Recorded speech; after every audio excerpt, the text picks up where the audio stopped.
Boa tarde, pessoal. Meu nome é Carlos Siqueira, Salesforce MVP, baseado em Tampa. Esse é o nosso primeiro evento do ano. É o nosso evento chamado MVPOfficeHoursPortugues. É um evento que é promovido pelos MVPs. A Salesforce dá um apoio técnico a nível de contas do Zoom, mas ninguém precisa ser MVP para estar no call. Então, é uma coisa assim, toda em português. É um evento para que as pessoas possam compartilhar conhecimentos e trazerem perguntas, respostas. Então, não tem pergunta difícil, não tem pergunta fácil. E a ideia é que todo mundo saia do evento assim, poxa, aprendi uma coisa nova, pô, foi legal, sabe? Então, é o caso assim, de evangelizar. Quem sabe muito, compartilha e sempre aprende alguma coisa. Quem está começando se sente mais à vontade, sente assim, olha, bom, isso aí é a minha turma, é isso aí que eu quero aprender e tal. Tá bom? A gente tem esse Twitter aqui, chamado MVP Office Hours, MVP Office Hours Português. Tem o meu Twitter aqui, chamado AKA Carioca. E vocês conseguem mais informações também aqui nesse grupo, do grupo oficial de MVP Office Hours Português. O grupo chamado MVP Oficial, esse link, mvpoffcehours.info, é o que engloba todos os outros MVPs. Existe um aqui em inglês, existem outros mais ao redor do mundo. E no final aqui do slide você consegue ver o nosso canal YouTube, que isso está sendo gravado. No final a gente coloca isso no YouTube, publica aí o que aconteceu. Então, o que acontece? Esse link, todos os eventos da Salesforce, esses são os eventos patrocinados, eventos oficiais da Salesforce. Tá? Segundo link, são os eventos que a Salesforce faz, mas a área de Customer Success, que é uma outra área mais específica. Tá? E aqui são os calendários de todos os eventos, seminários que promovidos pelo Trailhead. E para quem sabe ou quem não sabe, o Trailhead é a comunidade de treinamento, de educação que a Salesforce oferece aí gratuito. Os eventos mais famosos que a gente sabe são os eventos, os Dreaming Events, ou seja, são os eventos criados pelas comunidades, ou seja, a Salesforce não se envolve. O único envolvimento, a Salesforce manda uma ou duas pessoas assim, para fazer uma palestra, mas o resto da infraestrutura é trabalho mesmo de base das comunidades, de arrumar patrocinadores, arrumar pessoas palestrantes, verificar quem tem propostas, quais são os materiais, arrumar local, hotel, infraestrutura de Wi-Fi, internet, essas coisas todas. Então, a gente sempre coloca aqui, para quem está no Brasil e está viajando para algum lugar, a semana passada, aconteceu, foi sexta-feira, aconteceu esse Japan Dream. Ele foi para o Japão, ele participou desse evento. E tem mais todos esses outros eventos aqui ao redor do mundo que a gente sempre. Então, a gente está sempre atualizando. E tem mais outros eventos aqui que você pode encontrar na comunidade Trailblazer. E o Trailblazer Community Groups aqui, você também consegue pegar mais informações. Ou seja, falta de lugar para você se atualizar no que está acontecendo no ambiente Salesforce. Isso é realmente uma coisa que não falta. Ok? Deixa eu dar umas dicas. O nosso evento ele acontece a última quinta-feira do mês, ou seja, o próximo vai ser dia 27 de fevereiro. Eu espero que o pessoal esteja disposto aí, porque vai ser depois da quarta-feira de cinza. Vocês estão aqui hoje, vocês já souberam como se registrar, mas quiserem passar para alguma outra pessoa, algum amigo, alguma amiga, está aqui o link. Isso é uma discussão aberta de perguntas e respostas, onde todos participam. O evento está sendo gravado, ou seja, você pode e vai ser compartilhado na comunidade do YouTube e Twitter. Por favor, desliguem o seu microfone para que não esteja eco. Se você quiser falar, se você quiser perguntar alguma coisa, você pode usar o chat aqui do Zoom, ou, de preferência, você pode levantar a sua mão no chat para que você tenha a vez de você compartilhar alguma coisa, você fazer uma pergunta. Quando você estivesse participando, você, por favor, se apresente ao grupo. Você não precisa dar o teu currículo, mas dizer, olha, meu nome é tal, sou de tal cidade, e essa é a minha atuação aqui, a minha pergunta é tal, a minha colaboração é tal. Como eu disse, você pode usar o chat para postar recursos, se você tiver uma dica, se tiver um link. Você pode compartilhar também a sua tela, se for caso necessário, para que o resto do grupo possa verificar tentar ajudar, tentar dar uma opinião para entender melhor qual é o seu problema. Tá? Uma coisa que eu não está aqui escrito, mas eu queria deixar isso bem claro, porque é uma coisa que realmente tem acontecido e a gente tem que procurar pensar com cuidado. E são dois fatores delicados. O primeiro, o nome do evento é MVP Oficial Português. Então, o idioma oficial do evento é português. Com raríssimas exceções, como hoje, que temos um convidado que não fala português. Aliás, tem mais pessoas aqui no call que não falam português. Essas pessoas sim falariam inglês e eu faria a tradução. Tá? Então, se você vai falar, se tem um convidado ou uma pessoa que está falando alguma coisa em inglês, pense primeiro. Grupo, a função do grupo aqui é debater Salesforce, não inglês. Então, você primeiro, se você se arrisca a falar inglês, duas coisas. Primeiro, fale primeiro em português para que as pessoas possam entender, porque ninguém tem obrigação de saber inglês. E segundo, muito cuidado com o inglês, porque inglês falado no ambiente fora de Brasil, fora de Inglaterra ou qualquer outro país cuja linguagem natal seja o inglês, pode sair meio estranho. A pessoa pode pensar que o cara que fala aqui, que fala o inglês, ele pode não entender, e quem está tentando aprender inglês vai falar assim, pô, mas qual é a pronúncia, o que o fulano disse? Então, para evitar esse tipo de confusão, se você se garante, se sente bem falar com inglês, na boa. Todo mundo tem sotaque, eu tenho sotaque, mas lembre-se de falar primeiro em português. Okay? Segunda coisa, uma coisa que tem acontecido geral no ambiente Salesforce, é uma coisa ilegal, plagiarismo. Tá? O evento aqui é MVPOfficeHoursPortugues. Se você vê alguma coisa aqui interessante que você goste, sinta-se à vontade para disseminar, para falar com o pessoal do trabalho, com o amigo e tal. Agora, não é legal você pegar o conteúdo do evento aqui e sair depois colocando por aí, ou na sua empresa, ou no seu blog, ou no seu Facebook, ou mandando para amigo e como se fosse seu. Isso é plagiarismo e está acontecendo demais isso na comunidade Salesforce. Tá? Tenho visto muito no Twitter, muito no LinkedIn, na própria Trailblazer Community, tem muita gente reclamando, pessoal que trabalha para criar conteúdo e realmente vir depois alguém depois aí e sabe, não dá crédito. Quer citar o conteúdo? Cita, mas cita a fonte, vamos dar crédito a quem está aí trabalhando na comunidade. Ok? Então, como eu já disse aqui, bom, tudo isso aqui, tudo beleza aqui na nossa comunidade. Isso tem os eventos globais, tá? O em inglês é toda primeira e terceira sexta-feira do mês. O EMA, que é da Europa, ele varia de data, depende deles, às vezes tem, às vezes não tem. E o APEC também, que é da Austrália, a parte de Índia, também varia. As nossas hashtags favoritas são MVP Oficiais Português, Aprendendo Juntos e Falamos Português. Então, com isso dito, eu queria apresentar para aqueles que não conhecem, o nosso convidado especial de hoje é o Steve Moles, que é um dos mais antigos MVPs, é a pessoa que mais tem respostas corretas na comunidade do sucesso. Então, com isso dito, Steve Moles, please, take it away. Oh, hey, hi everybody. Gotta forgive me, I'm a little light on the Portuguese. So my name is Steve Molis.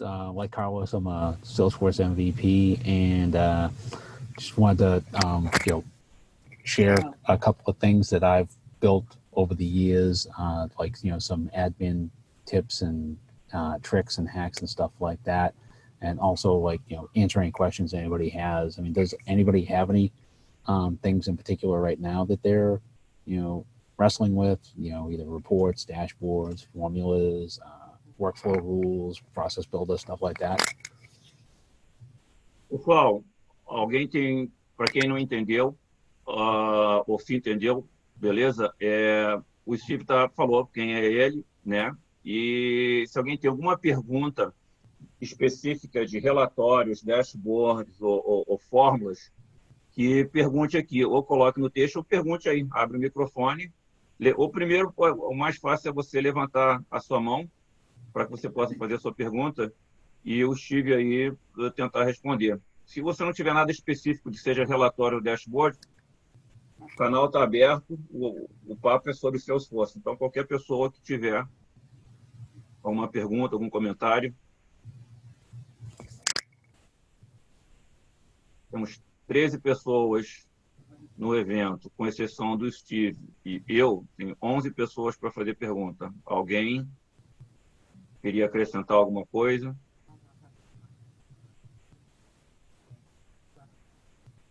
Bom, se ninguém pergunta, eu vou perguntar aqui a alguém. Carla Silvado. Tudo bem, Carla?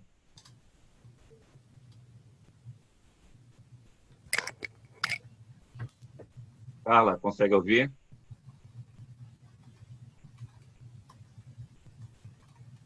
Bom, a Carla, eu não estou escutando nada da Carla. Por que a Carla? Eu sei que a Carla é da Salesforce Brasil, não é sempre que a gente tem alguém da Salesforce Brasil prestigiando o evento, então por isso que eu perguntei se ela tinha alguma coisa a comentar, a compartilhar com a gente. Steve, I'm still trying. I think people are a little shy today, intimidated, but you know. Why don't I show you something, a little trick, because that I've come up with. It might be helpful to some folks. Make the presenter. Yeah. Let me do this. Sure.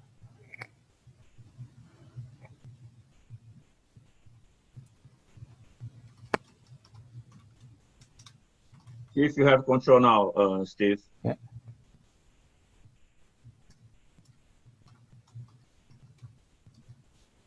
Can you? Yeah. Can you share? Yeah. Because I don't see anything yet. Okay. Oh, there we go. Good. So you should be looking at the validation rule at the formula editor. Yeah, we can see that. Okay. So there's a little something I came up with. So if anybody's ever written or tried to write a validation rule, you know, when you build a formula and you write it, is like, you know, you got to use the right combination of ands and ors, the left and right parentheses, make sure your commas are in the right place so that you're using the correct syntax. Like, for example, if I was to use, say, created date instead of closed date,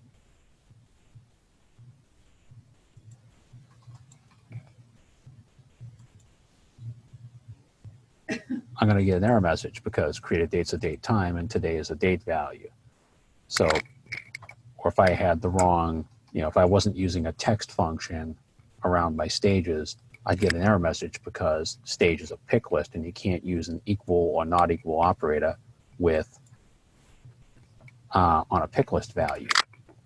So the check syntax button is you know, you should always use it whenever you're writing a formula, but the only thing it does is it checks just the syntax of the formula. All it's going to do is check that you have and or in the right place, the right number of left and right parens, you're not missing any commas, and that you're using the correct functions.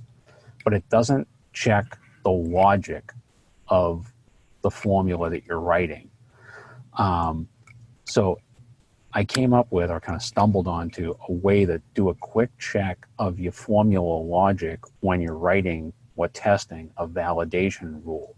So, for example, suppose we wanted to write a validation rule that would block a user from creating or editing an open opportunity with a close date in the past. So we would want the formula to say, if the close date is less than today and the stage is not closed won or not closed lost, block the user from saving the record. So we click the check syntax button and we're good to go. We got no syntax errors, right? So the problem is that's wrong. So if we, rather than creating this formula, what I do is, rather than creating this formula in a validation rule rules are Boolean. They're either true or they're false. And checkboxes are also Boolean. Either they're true or they're false. So what I do to test the logic of my validation rule formula is before I put it in the validation rule, on the object that I'm writing my validation rule, I have a custom formula checkbox field called validation rule test, and I put my validation rule formula in this formula checkbox, and I test it there first. So I put this validation rule formula in, I check the syntax, I know that that's good, but now I want to check the logic. So I save this,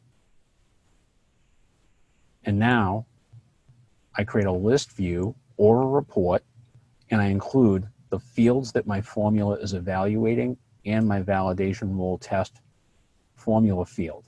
And right away, I can see that I've got a problem because I've got closed won and closed lost opportunities that have a checked checkbox field.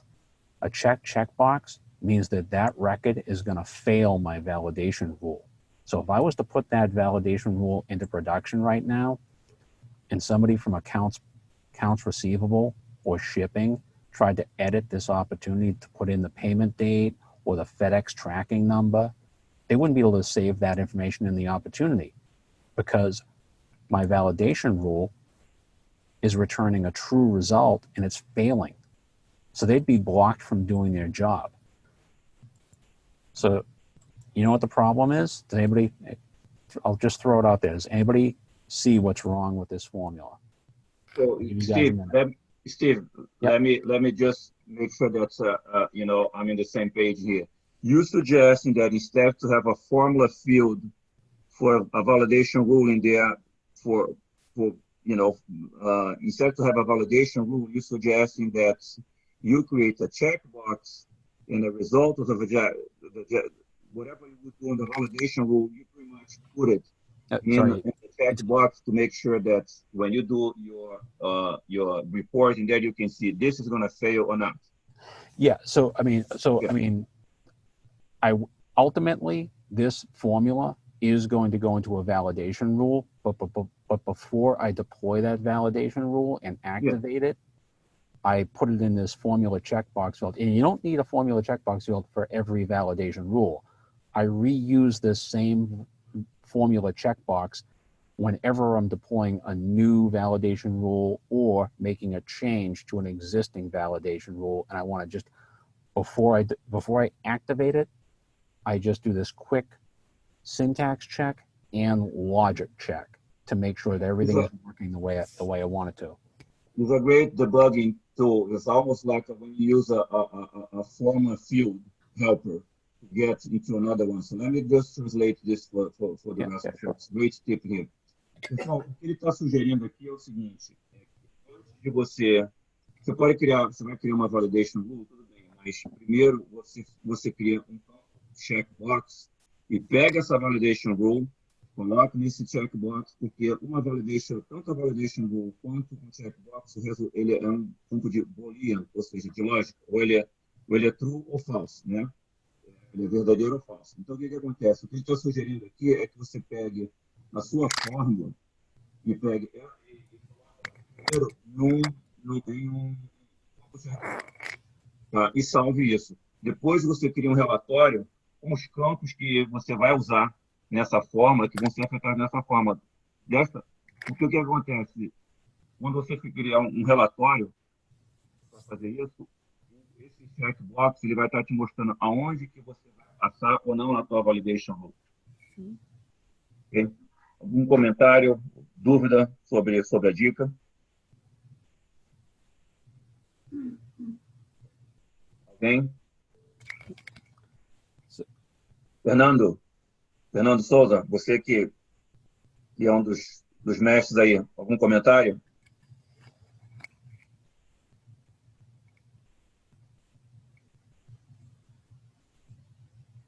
Bom, não estou escutando o Fernando, estou vendo outras pessoas, mas, pessoal, alguém tiver algum comentário, por favor, me manifeste, dê o toque. Steve, go ahead.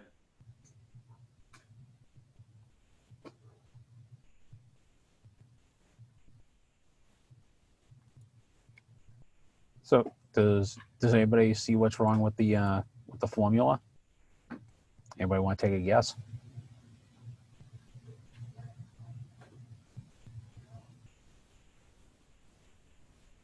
I have a guess. You said that this is going to be a checkbox? Yeah. So this is so the field that I'm using is a formula checkbox, but I'm using the formula checkbox to validate the logic of my validation rule formula, because checkboxes, just like validation rules, are either true or false. But when I go to check whether my validation rule formula is performing the way that I want it to, I can see that I have a problem, because opportunities that are won or lost should not trigger the validation rule for error. But this checkbox, a checkbox means that the record will fail my validation rule. And so I've got open opportunities that have a close date in the past. They have a checkbox, which is correct. And I've got open opportunities with a close date in the future and an unchecked checkbox. That's good. But I've also got these closed won and closed lost opportunities that have a checkbox. That means that if I was to put that validation rule into production and activate it, all these closed won and closed lost opportunities, if anybody tried to edit those opportunities, they'd be blocked from saving whatever change they made. And in some cases, like for a closed won opportunity, maybe after the deal's won and the close date is passed, somebody from shipping needs to update the opportunity and put the tracking number in there, or the delivery date, or somebody from accounts receivable has to update the opportunity and put in the payment date. But with this validation rule, as it's currently written, they won't be able to do that. They'll get an error message saying that the close date is expired and they can't save the record. So my formula has a flaw. So I think it's that or statement that's there. We have a winner, Carlos. Do you have any prizes? Yes. Exactly. So that it is the or clause, because a field like opportunity stage can only have one value in it at a time. Thank God it's not a multi-pick list field, which can have multiple values. It can only have one value. But by saying or, what this formula is doing is saying, if the stage name isn't closed won, or the stage name isn't closed lost, well, if the opportunity is closed won, well, that also means that it's not closed lost, so it fails. And if the opportunity is closed lost, well, it's not closed won, so it also fails. So we're creating almost a loop from which no closed opportunity can ever escape. So by removing the or clause and just wrapping the entire thing inside of a single and, we check our syntax again, we pass the syntax, we save it. Now we go back to our list view and refresh it.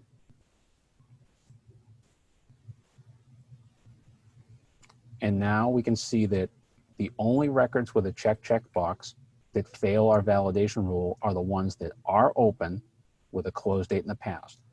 Closed won in the past, closed lost in the past, they're going to pass my validation rule. The people from shipping can still do their job. The people from accounts receivable can still do their job. And the open opportunities as well are passing my validation rule. So it's just a real simple trick. I have one of these on every object. It's just a simple formula field with a checkbox result. You don't have to expose it to the users. You don't even have to add it to the page layout. And it works for, now there is one caveat though.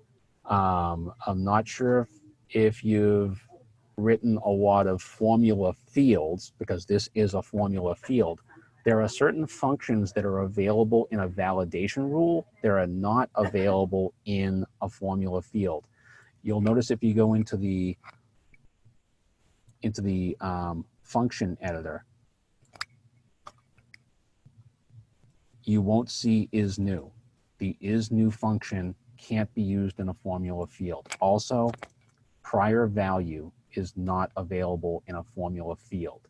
Another one that's not available is changed. So you can't test every single permutation of every validation rule. There are some limits to what you can do using this technique. But if you wanted to validate the rest of a validation rule formula that uses is changed or is new and things like that, you could remove that one line or comment it out and test the rest of your logic. So it is one thing to be, it's not the answer to everything, but it does, it does save you a lot of headaches. Is there a reason why you're not using the is closed? So, like, why do you go by the stage name instead of using is closed? Good, excellent point. I found out the hard way, and Salesforce actually has this documented. They do not recommend using the is closed checkbox field or the is one checkbox field for validation rules on things like opportunities, cases, things like that. They don't go into detail of the why. I've even asked a couple of people from Salesforce, and I never got a clear answer, but my hunch is that it is something to do with the order of execution. There are something like 18 or 19 steps that happen between create, edit, and save. And my guess is that is closed and is one, you'll notice that they're not editable, through the UX. They are driven by the opportunity stage. So if you go into, if you've ever created or edited an opportunity stage, it's not just a normal pick list field. You can't just throw a value in there and be done. Salesforce says, wait a minute, I need to know what the default probability for the stage is. I need to know what the default forecast category for the stage is. And then there's this type. And the only three choices are open, closed, won, and closed lost. And what you select here determines what Salesforce does when a record is saved with that stage. This is what Salesforce is using to set is closed true or false and is one true or false. And my guess is that happens after validation rules execute. So for this nanosecond between editing the opportunity stage and saving the record, the validation rule will evaluate the record, and the checkbox will be false at that moment.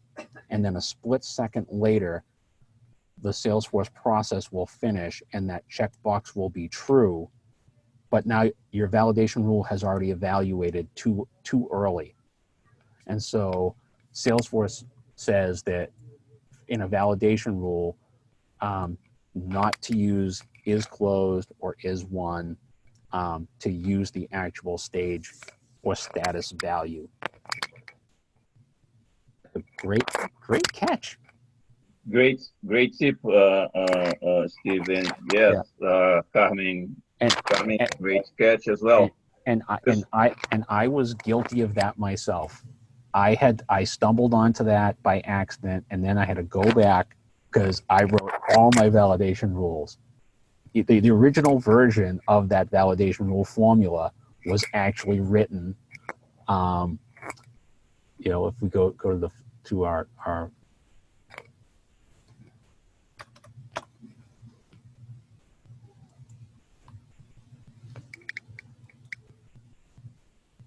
we could actually it's a formula field, so I bet it would calculate correctly, but the validation rule wouldn't. I was going to say we could do a test and do like, and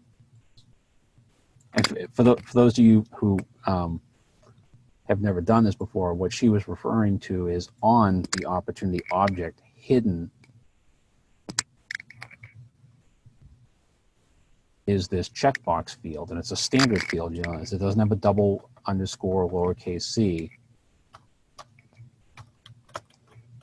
If you wrote the validation rule like this, it would pass syntax, And if we were to go to our list view, it probably would be returning the correct result because this is a formula field, not a validation rule.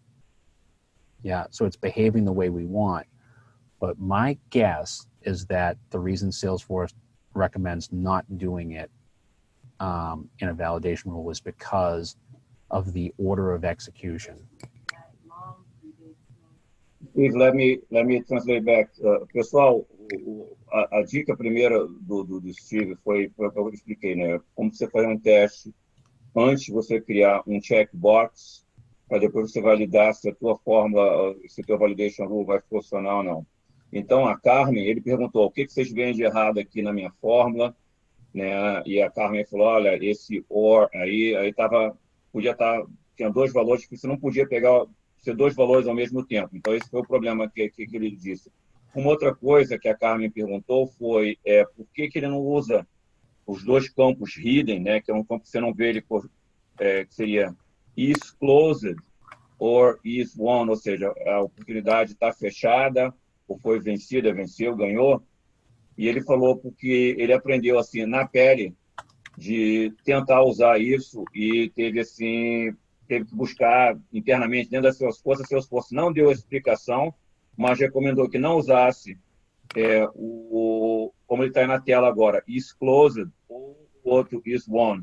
Tá? São campos que existem lá, eu pelo menos já usei, mas é uma coisa que ele falou, não use porque o que ele está chutando, que ele falou que ele não tem certeza, mas ele acha que é justamente por causa da ordem de execução que acontece, atrás dos panos.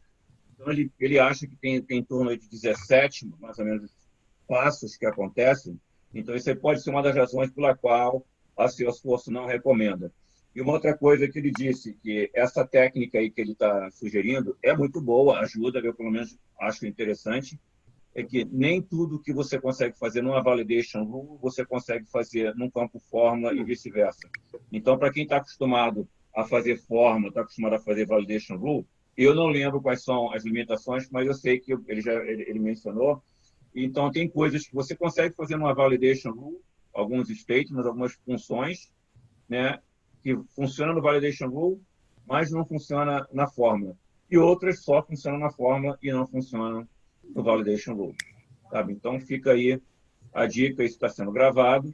A gente vai postar o vídeo, depois vai para o canal do MVP Office Hours, vai ser postado na comunidade. Se alguém tiver alguma dúvida, se não tiver uma dúvida agora, tiver uma dúvida depois, sinta-se à vontade para comentar. So what are you doing now, Steve? So I decided to just do a quick test on by using the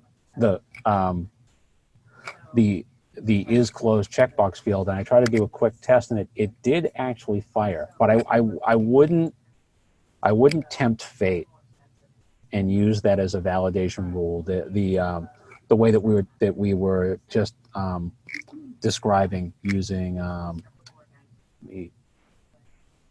here it is. Yeah, this test VRX that I just created. Yeah, I mean, a rule of thumb would be consistent, right? I mean, use the proper technique for the proper case, but you don't need to be sophisticated. You keep it simple, right? Yeah. And consistent across. And even though it appears that this did behave properly, so this opportunity close date is from 2018, but the opportunity is still open. And if I try to save it, it does trigger the error. But again, if Salesforce goes so far as to put it in the documentation to say, don't use is closed in a validation rule, I wouldn't tempt fate. I mean, because validation rules, I mean, that's really your vanguard of protecting your data quality. So why cut corners on a validation rule? That's really like, where you're preserving the accuracy of the information that users are entering. I mean, if you have a gatekeeper. Yeah. if you have a lot of stages, yeah, I mean, if you have, especially if your org has a lot of open or closed stages, it can be a little cumbersome to have to write out all of the stage names. And if you have to add new open or closed won lost stages, then you have to update the formulas, you know, that are evaluating those stage names. But again, I would not cut corners and use is closed if Salesforce is telling you don't do it. You know, they went so far as to actually document and say don't do it. So I would say, you know, and actually, with you know, if you do have a bunch of open or closed stages, another way that I do write validation rules is, and any formula. If I'm evaluating a field, especially a pick list or a text field, and I'm looking for a list of things in that pick list field, I use a function called case, because case is really great because instead of having to say stage name not equal to closed won, stage name not equal to closed lost, or, you know, depending on what your validation rule is doing, you know, open stage 1, open stage 2, open stage 3, open stage 4, again and again and again. You got 10, 15, 20 open stages or open case statuses, stuff like that. You have to write them all out. One thing that I like about the case function is that you go to the pick list field one time and you give it the list of things to look for. And what I do is I turn them into the number 1 or the number 0. And at the end, I just basically say, is the thing in this field, is it equal to 0? Because that means that it's not closed won and not closed lost. If it's basically what I'm saying here is the same thing. If this opportunity is in an open stage and the close date is less than today, throw an error message. And if we run our test,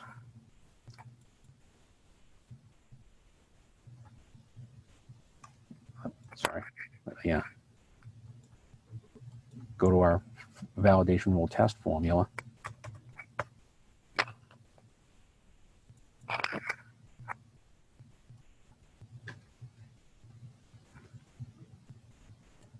And I put this formula into our validation rule field. And again, you don't need to create a separate formula checkbox field for every validation rule. You're really just using this one formula checkbox field whenever you're creating a new validation rule or making a change to an existing validation rule.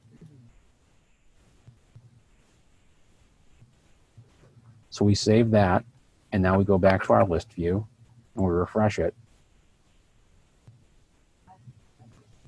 And we can see that it's behaving exactly the way we want. So we could use either method. But this is, you know, this might be better, again, if you're on an org that has a ton of won and ton of won loss. Like maybe you've got different stages for, like, you know, win upsell, win renewal, closed lost, like lost withdrawn, lost canceled, and, you know, writing all of those out and also having to include the field name again and again and again, you know, especially if you know, maybe you like to use is pick val when you write a formula. Well, now you're doing is pick val stage name, you know, closed won, is pick val stage name closed lost, is pick val stage name withdrawn, is pick val stage name canceled, is pick val stage name blah blah blah blah blah. You know, you end up having like a really long formula. So case can really save you a lot of keystrokes there. Yeah, I like the case. It's more elegant, it's clean, you know, it's easiest to read. So, pessoal, o que o Steve estava falando, para quem não pegou, é basicamente isso. O statement, né, você usar o case, é uma forma mais fácil, mais elegante de você, em vez de você ter que estar repetindo, né, se você falasse assim, olha, if pick list stage name equal alguma coisa, if pick list stage, você está repetindo o nome do campo ao qual você está validando, e dessa forma, no jeito que ele está aqui, você simplesmente faz uma vez, e quem está acostumado a usar cases entende o que é, quem nunca tentou, tenta dar uma olhada, porque é assim, uma função muito simples de se usar e te salva tempo. Em vez de você fazer fórmulas gigantescas, você consegue fazer com menos comandos, com menos linhas de código ali. Steve, let me get back to the folks here. Pessoal, por favor, levante a mão quem é que está aqui nesse evento pela primeira vez. What was that? I'm asking folks here, Steve, in Portuguese. Yeah. Okay. There's another one where I use case that I really want to show too, because it's really handy. If I can find it though. Okay, while you're trying to do that, I'm asking here people to raise their hands, and I know there are people here that are here for the first time. Come on, people. Either raise your hand or I will pick you out. Vamos lá, pessoal. Quem é que está aqui pela primeira vez no chat, no evento? Ninguém levantando a mão. Tudo bem. I actually have a question. Okay. Yeah, sure. Raise your hand and what's your question? So like, have you ever had someone who like gives you like a spreadsheet of like dates and they say, oh, I want to enter it just like it looks on this spreadsheet. And it's like 80 columns.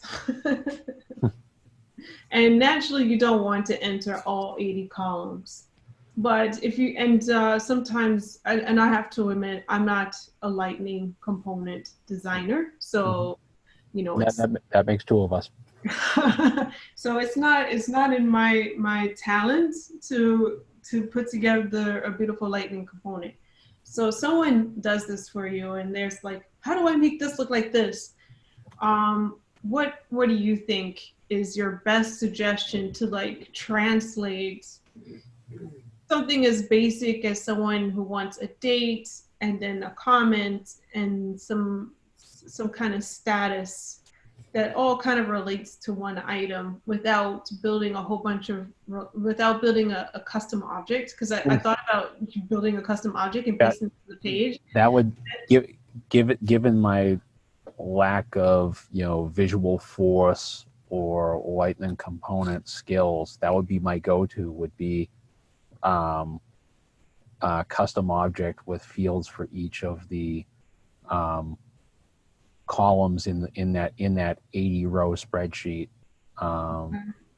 That's, I mean, you know, and again, like without getting into things like that, that really is, you know, the best approach sometimes. Now, I haven't had a chance to really poke around with the new enhanced list views that might make that a more pleasurable user experience from their end, because like then if you go the custom object route, they probably have that vision of like, well, in Excel I can edit any cell, any column, any row that I want anytime, and I can update a whole column at a time or multiple rows, and you know, they have this thing and they don't really get that, like, okay, to replicate that in Salesforce, you're going to have this mountain of underlying code. It's like a, you know, sometimes you got to go to them and it's like, you know, they want something like that. And you're like, yeah.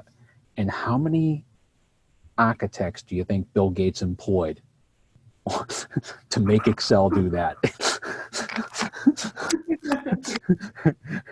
And also, follow-up question, do you see any of them standing behind me right now? Oh, you know, I am intrigued by enhanced list views and what you'll be able to do with them in Lightning. You know, it's killing me that I can't find the validation rule, the formula. So because it kind of it goes with kind of like with Kyle was talking about, like how nice the case function is. So I mean, I can kind of show you like what I wrote. So let me just plop this into my my validation rule checkbox field.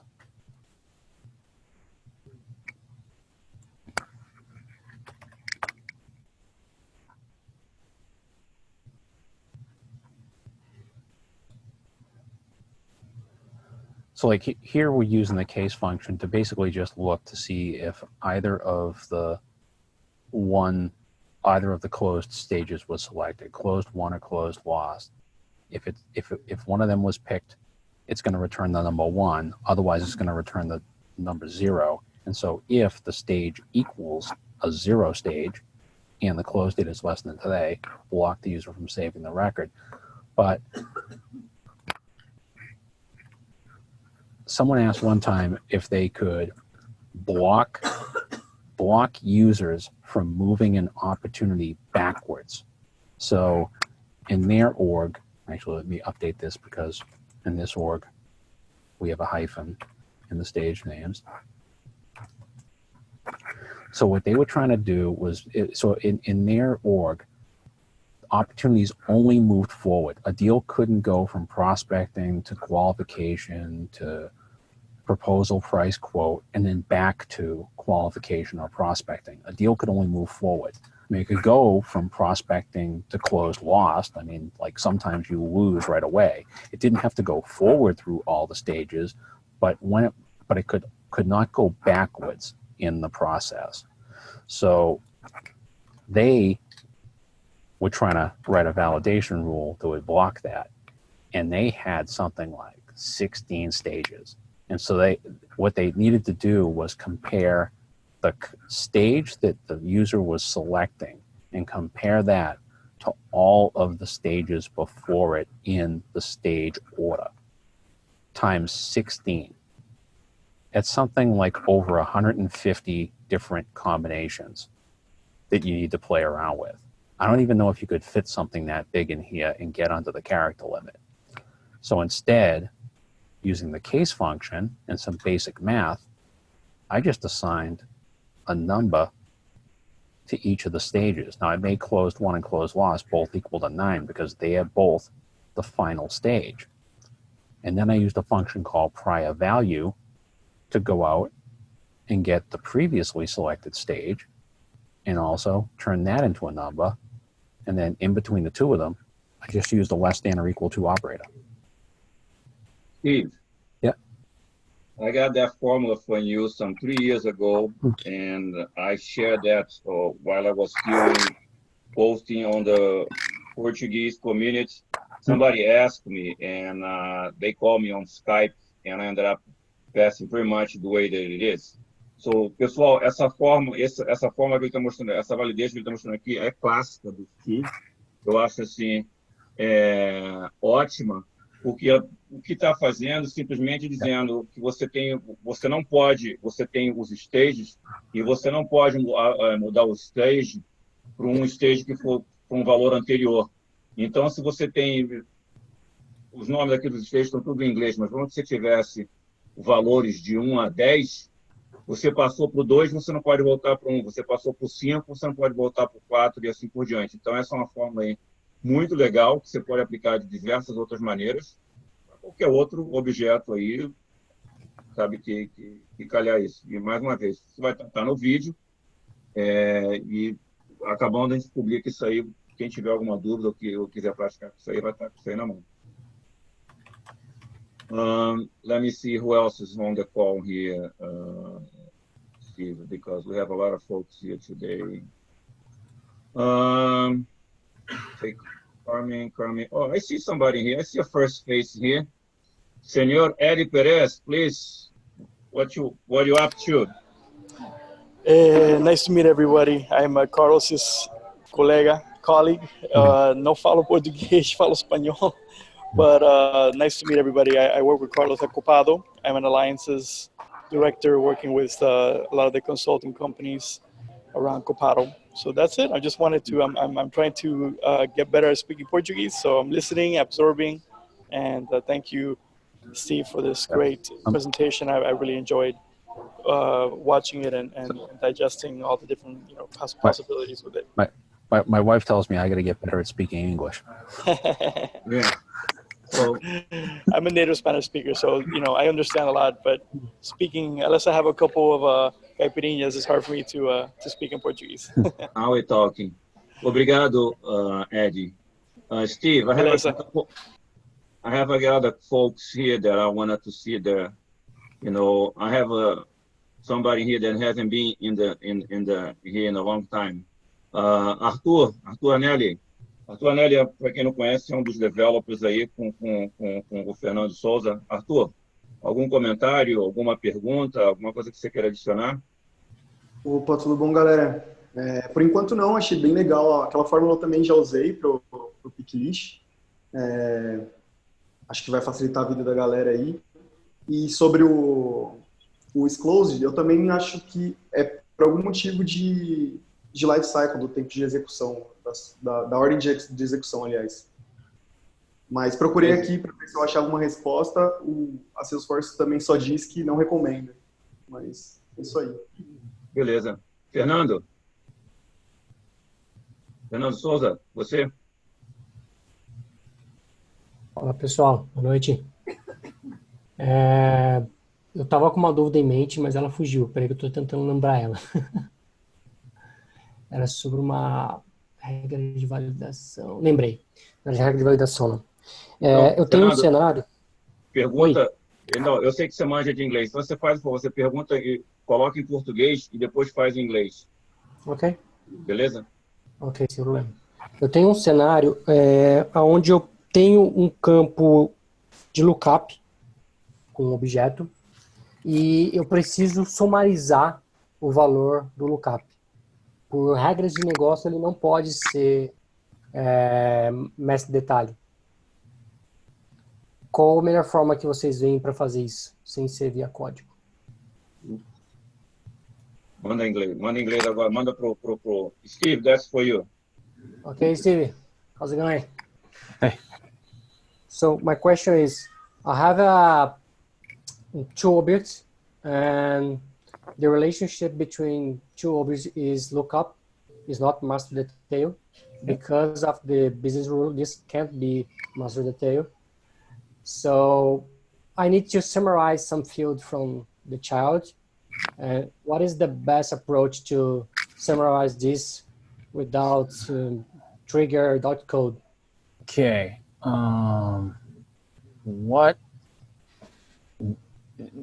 Does it need to be a field on the parent object record, or does the information just need to be displayed to a person who is looking at the parent object record?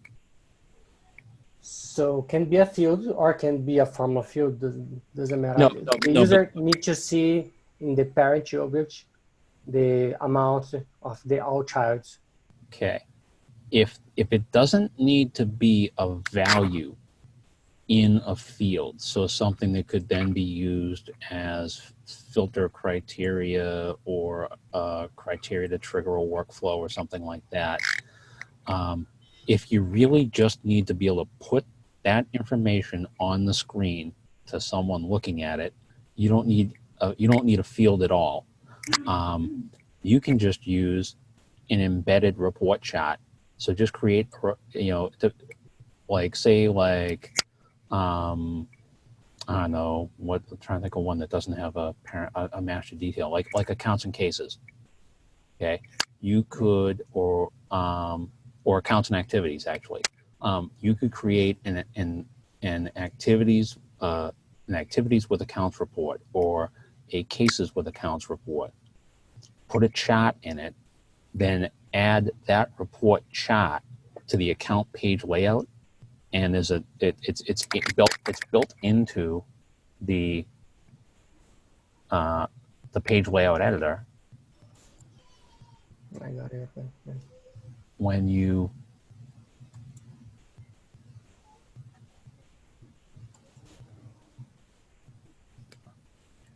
page.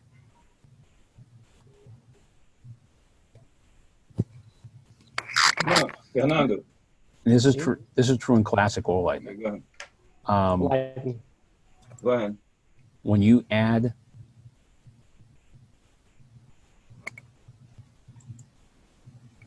the chat to the thing, you can filter it by the account ID.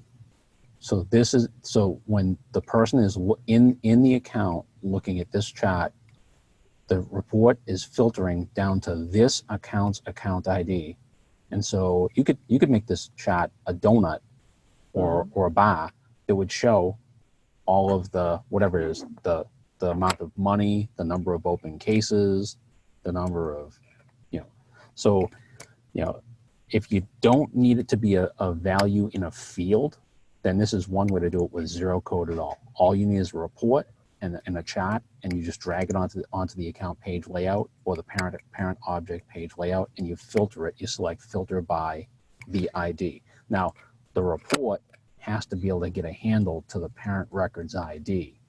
But in most parent-child relationships, you can find a report that will do that, or create a custom report type that will do that. But if you need it to be a value in a field, if somebody looking at the account record or whatever the parent is, if they need to see that dollar amount in a field, now you're getting into things like, there's an app called Roll Up Helper, which actually is code, but they kind of package the code for you. And so all you're doing is putting in a couple of parameters, and it basically runs in the background for you and goes through those child object records and then writes the value up to a field. There's a guy, Andy Fawcett. Steve. Yep. I was about to mention that. So, Fernando, what you're talking about, o que você está dizendo são dois objetos que eles não têm um relacionamento de parente para filho, né? De lookup. Eles são lookups, mas não são master detail.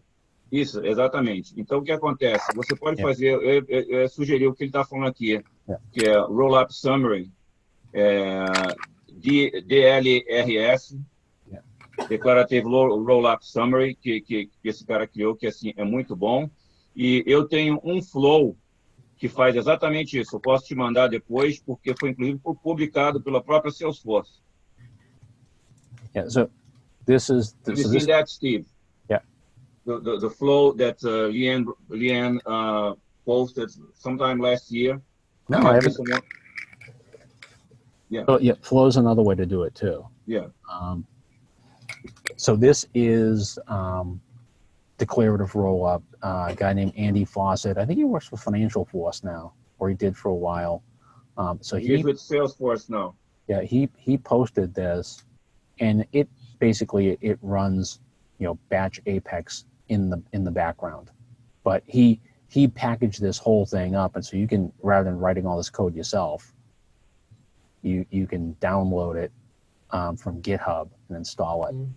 And it will also, but this would be, again, if you really need it to be a field, so that because maybe you need to use like that count or whatever it is, whether it's a dollar amount, you need to use. That's my case, because I need to create a validation rule inside this field. So I need this value inside the field. So yeah, or if you needed to call it into like a validation rule, like if the dollar amount in this field is above this amount, then you need to get it approved. If it's below this amount, you don't.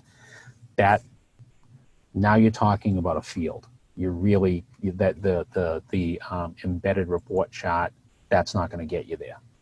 No. Yeah. That's why that's like the big. That really is the tipping point. It's like, does a person looking at the record just need to be able to see it, or are we talking about something that needs to be called in as criteria for something else? Once you get beyond like a human being putting eyes on it, now you're looking at a field. Yes. Steve, we come to the top of the hour.